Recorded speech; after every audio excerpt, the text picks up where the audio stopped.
Cpace content, domain 2, instructional leadership, all categories. Guiding curriculum and instruction, instructional leadership. Instructional leadership means the things a principal does that directly promote student learning. This means setting high expectations for both teachers and students, supporting the continued learning and professional development of teachers, having a strong vision for quality curriculum and instruction, and recruiting those in the school and the community as supporters, giving constructive feedback and suggestions as well as praise, modeling what works, and asking for input from others. Culture of learning, characteristics. A school with a culture of learning has high expectations for students and teachers, honors the learning process, and treats students and teachers with admiration and respect, makes learning safe and fun, and celebrates the accomplishments of all. While it's important that new students and teachers embrace and internalize the school's culture and norms, it is also crucial that they be allowed to retain their sense of individuality and express different perspectives. Culture of learning, creating a culture of learning and achievement.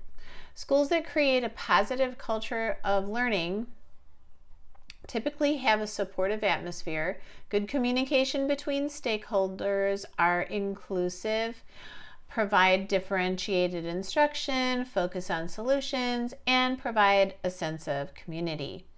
Schools that struggle with a negative culture are strict and demanding, segregating, or non-inclusive. They create an environment that is overly competitive and high pressure, focus on placing blame, and employ one-size-fits-all teaching methods. Not cool. Supporting learning for all students. Positive climate supports learning. According to a study by the Washington Office of the Superintendent of Public Instruction, positive school climate and culture is marked by reasonable expectations for behavior, consistent and fair application of rules and regulations, caring, responsive relationships among adults and students, warm, inviting classrooms, teachers as warm demanders, high academic standards with sufficient support. Supporting learning for all. Positive climate supports learning. The same study showed that safe and personalized learning environments tend to communicate high expectations, provide time and opportunity for students to achieve, attend to students' interests, problems, accomplishments, communicate caring, and build rapport with students, use culturally responsive pedagogy, help students understand effort-based ability. Supporting learning for all students, still within the instructional leadership domain, a positive climate supports learning. The study also noted that effective classroom management strategies include teaching and reinforcing positive behaviors and skills, appropriate physical layout, specific clear classroom routines and procedures, consistent standards across the school. Skillful classroom management contributes to positive climate and makes good intellectual work possible. Supporting learning for all students, fostering learning in the classroom. Administrators can help to create an environment that fosters learning in the classroom by selecting curriculum that is fun and relevant to students, and showing that they truly care by taking an interest in each student's success and having high expectations. Yep. Supporting learning for all students, proactive behavioral strategies. According to the National Association of School Psychologists, research shows there are several important strategies for providing proactive systems of behavioral support in schools.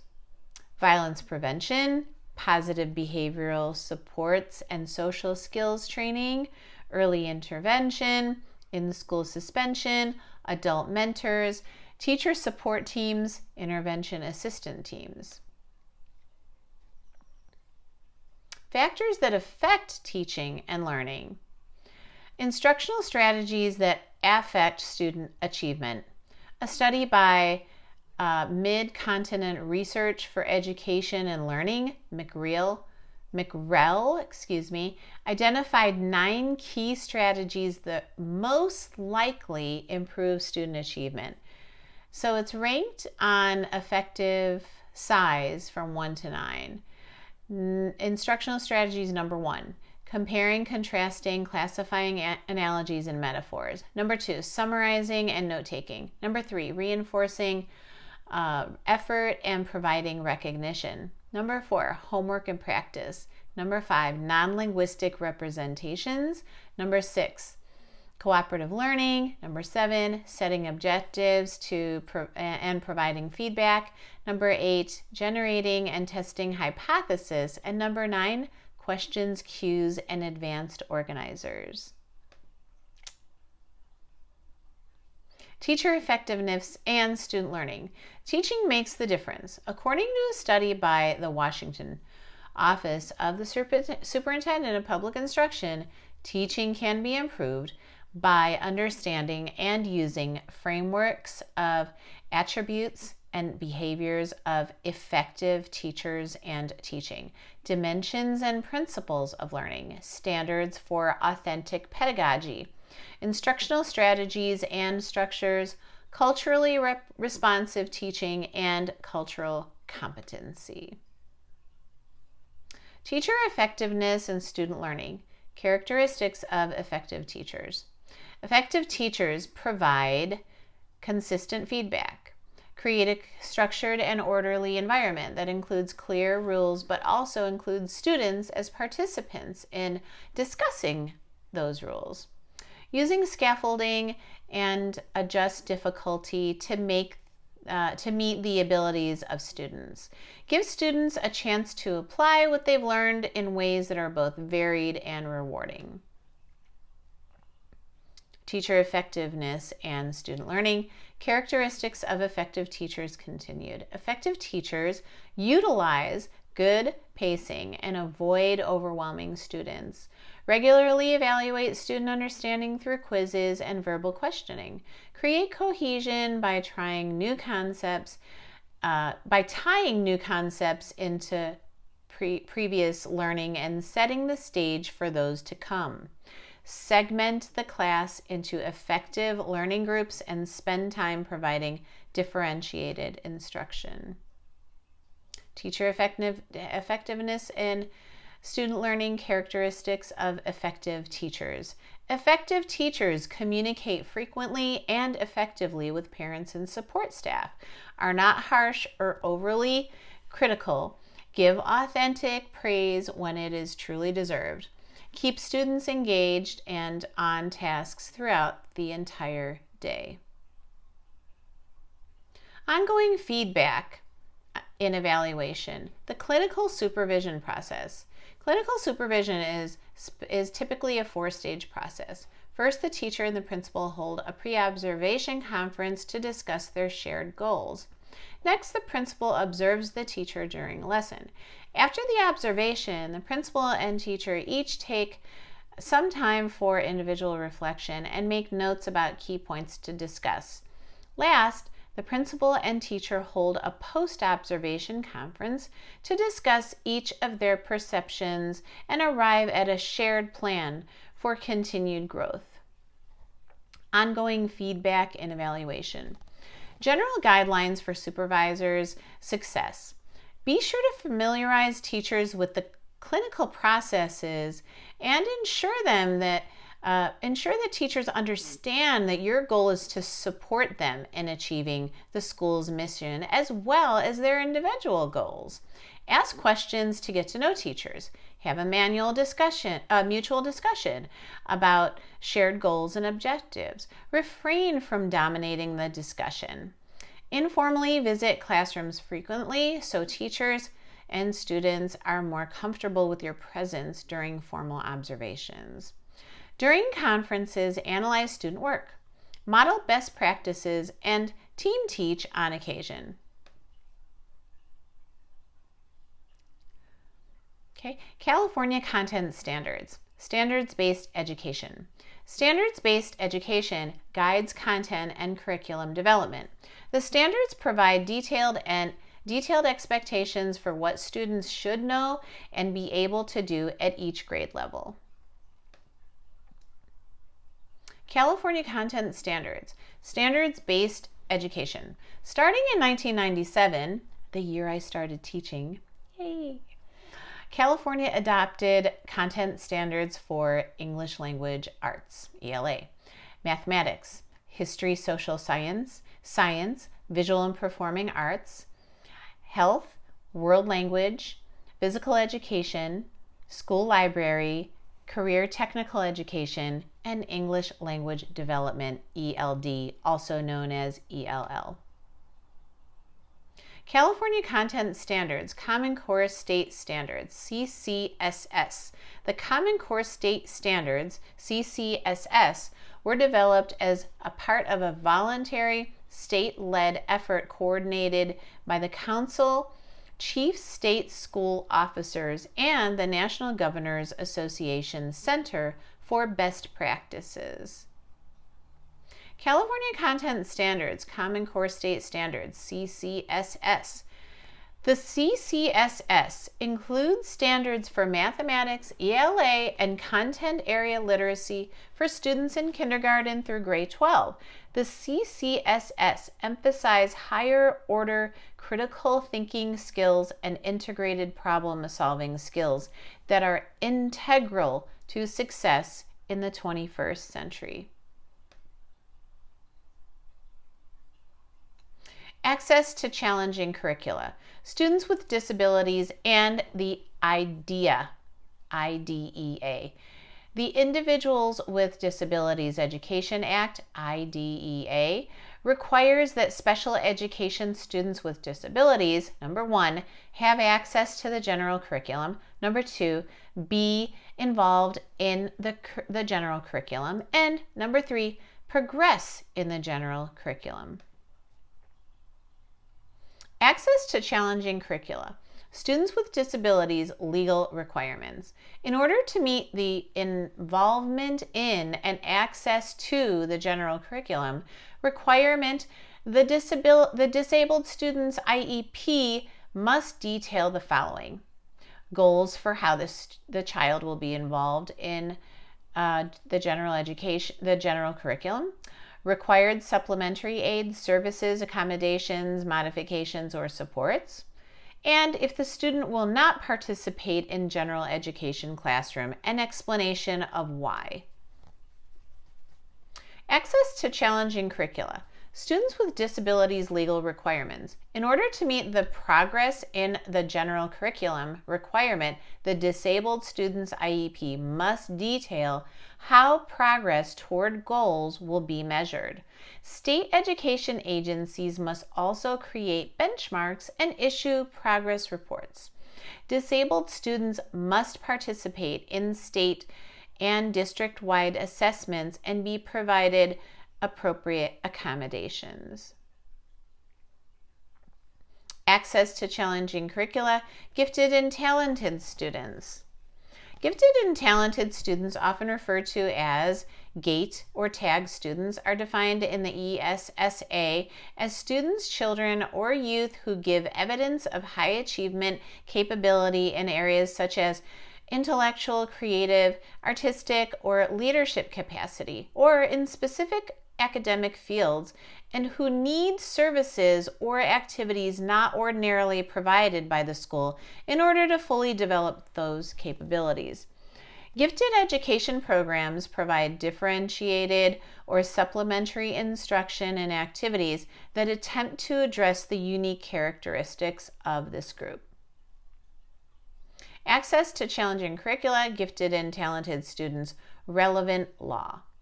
Jacob K. Javits Gifted and Talented Students Education Act, as described in the Every Student Succeeds Act of 2015, specifically addresses the special education needs of gifted and talented students.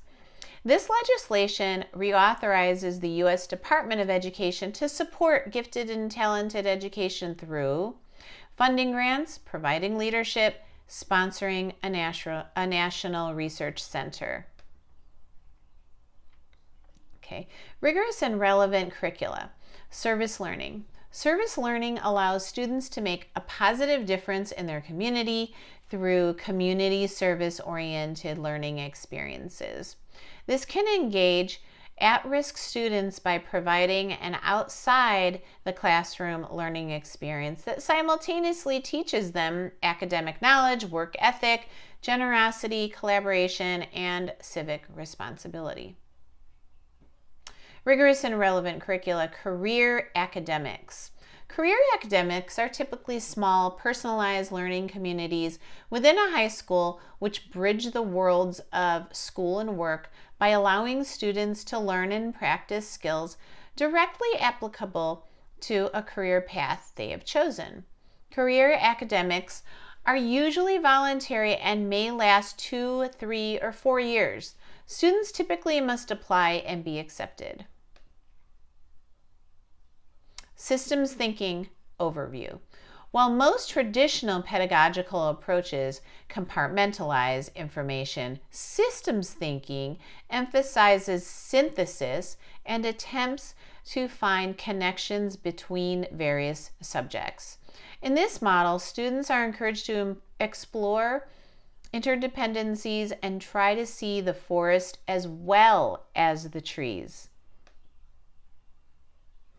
Systems thinking characteristics. Many real-world activities encourage systems thinking. For example, during a child's trip to a farm, he may learn scientific facts about agriculture, perform math calculations about crop yield, read a story about animals, and listen to a talk about the history of local farmers. This integrated way of thinking often comes very naturally to children and can make lessons exciting. In systems thinking, the idea of the student as a learner with many resources available to him, including teachers, replaces the notion of the teacher as the one disseminating information to the many. Okay. Organizational structure and learning. Impact of organizational structure on learning. Block scheduling can encourage teachers to vary their pedagogical methods and can keep students more engaged. Research shows that reasonably small schools typically yield better results than very large ones. Administrators at large schools should consider creating subunits within the school. These smaller divisions offer the opportunity to create close-knit teaching teams and enhance collaboration. Very small, typically rural schools may suffer from being too small, but can utilize online learning experiences to offer students a greater range of curriculum. Okay. Organizational structure and learning. Components of organizational structure. The master schedule, deployment of educational personnel, grouping strategies. How can the available space, time, and people be best utilized to achieve the school's core goals? Best practices in planning. Approaches to curriculum design. This includes strategic planning, which is associated with creating district-wide goals to help a district achieve desired results in many areas, including curriculum. Backward planning. Backward planning focuses on identifying the content that needs to be mastered first and then working backward to design assessments and activities to support student learning. Performance-based planning deals with disaggregating school or district data to assess needs, inform, and help design future lessons. And unit planning is associated with developing activities, lessons, and assessments for certain identified content. Okay, removing barriers to learning. Identifying barriers to learning. Some of the primary barriers to academic achievement include student attitudes and beliefs, teacher expectation and beliefs, family issues, and school culture. Removing barriers to learning. The leadership role. So school leaders can contribute to a school's success by creating diverse, inclusive programs to encourage growth for both students and teachers, encouraging people to take risks and try new and innovative ideas, especially when old ideas aren't working, and working to build commitment toward a vision that empowers each individual. Removing barriers to learning. Mental health services. According to a study by the U.S. Surgeon General, it is estimated that 1 in 5 children and adolescents will experience a significant mental health problem during their school years. Removing barriers to learning. Mental health services. All children and adolescents face mental health issues at some time. These issues can take a wide variety of forms. While not all of these issues are categorized as significant, they all have the potential to negatively impact learning and behavior. Young people need effective support systems in order to thrive. It is essential that young people have access to mental health services, and schools are an ideal setting to offer these services for a variety of reasons. Removing barriers to learning. Common barriers to learning. Many students face barriers to learning in the form of internal and external issues such as family problems, community violence, physical and mental health issues, social pressures, and bullying.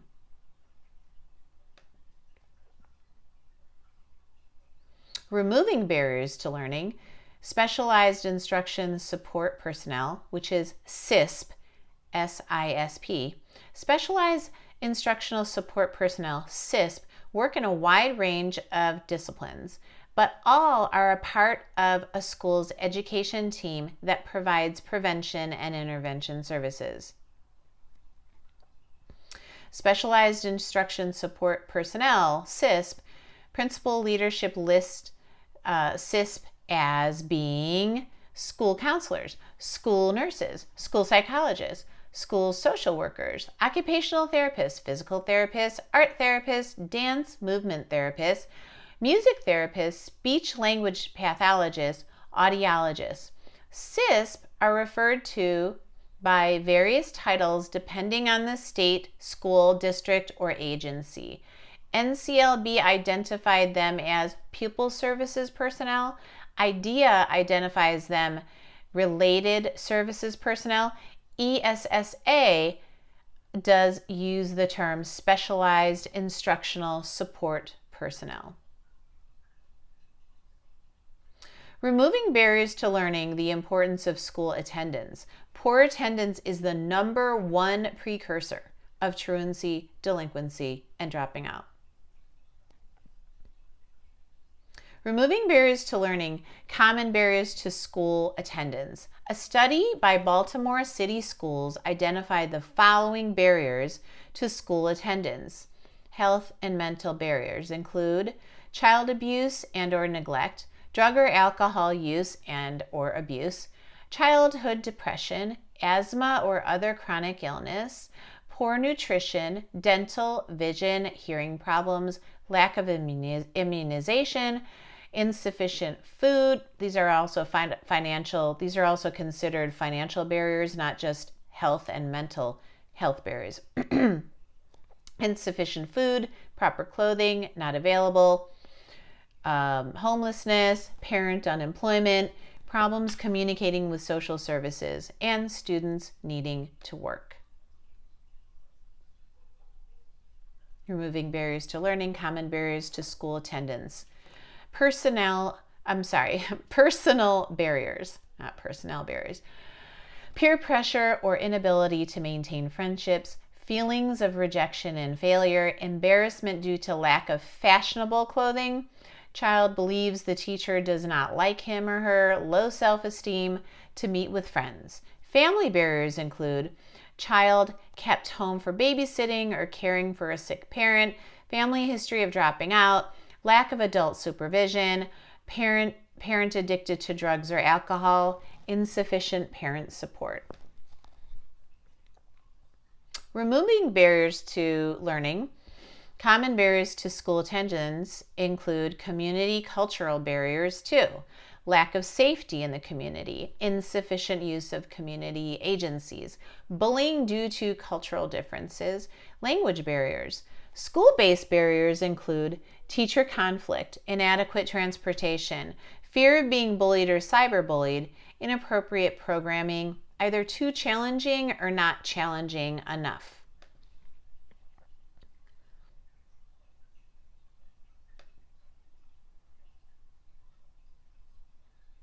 Okay, and that would be the end of instructional leadership domain number 2. On to domain number 3. Catch you in the next video. Thanks for watching. Thanks for listening. Bye.